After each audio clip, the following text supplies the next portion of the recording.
Tumsifu Yesu Kristo. Ndugu msikilizaji na mtazamaji wa chaneli yetu ya Mashahidi wa Mama Bikira Maria.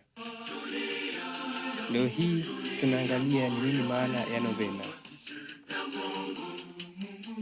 Novena ni mtiririko wa sala za siku 9. Huwa ni sala zenye dhumuni au nia maalum, au mara nyingine huwa ni kwa ajili ya shukrani. Neno novena lilitokana na neno la Kilatini novem, likimaanisha 9. Na hizi siku 9 zinaashiria siku 9 ambazo mitume na Mama Bikira Maria walikaa pamoja ndani, yani tangu Yesu alipopaa mbinguni hadi siku ya Pentekoste. Rejea Matendo ya Mitume sura ya 1 aya 14. Mambo ya kuzingatia unapotaka kusali novena ni haya. Kuna mambo 6 tu ambayo yanahitaji kuzingatiwa wakati unaposali novena. Kwanza, kujua maana ya novena kama ilivyokwisha elezwa hapo juu. Kutambua kwamba novena si sala miujiza, bali ni sala kwa ajili ya nia maalum. Kwa hiyo lazima miujiza itokee. Jiulize ni kwa nini unataka kusali novena. Hapa unapaswa kujua nia yako ya kusali novena. Usisali tu novena bila kujua nia maalum ya kusali novena yako. Kuwa na dhamira ya kusali novena kwa imani na matumaini yote kwamba unachoomba utapata. Weka imani yako kwa Mungu.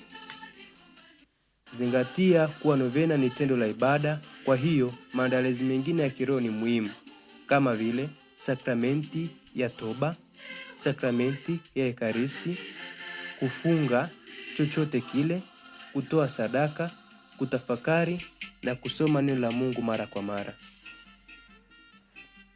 Dhamira kumaliza vema novena au siku zote 9 za novena, maana ukiruka tu siku moja utakuwa umeharibu novena nzima.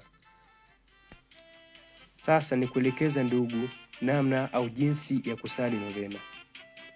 Uwe umejiandaa vizuri kiroho, uwe umechagua sala ya novena utakayotumia, maana zipo nyingi. Ukiangalia novena za watakatifu ni nyingi. Chagua moja ambayo tayari umeshaiandaa. Usije kafike tu siku ya 9 alafu una sala ya siku ya 9. Uwe na nia maalum ya novena husika. Uwe unajua siku ya kwanza novena pamoja na saa ya kusali, maana novena inapaswa kusaliwa kwa muda mmoja kila siku. Yaani kama unasali saa 5, inabidi kila saa 5 kila siku usali hiyo novena mpaka itakapoisha. Sali mara moja tu kwa siku zote 9. Usisali kila muda. Wakati wa kusali usisahau kukazia nia yako ya novena. Mawazo yako yote yawe kwenye nia moja. Usiwe na wasiwasi katika kile unachokiomba. Sali katika eneo tulivu ili mawazo yako yawe sehemu moja. Sasa tucheki hatua za kusali novena.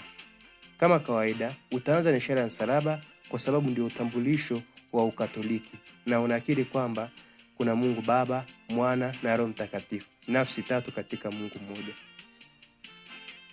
Utasali sala za kawaida, hasa sala za toba na sala za Roho Mtakatifu. Utatafakari kidogo kuhusu kuwa Mungu na uweke nia yako mbele ya Mungu. Sali novena yako kwa ibada, utulivu, imani na matumaini. Sala za shukrani pamoja na sala nyingine uzisali pia.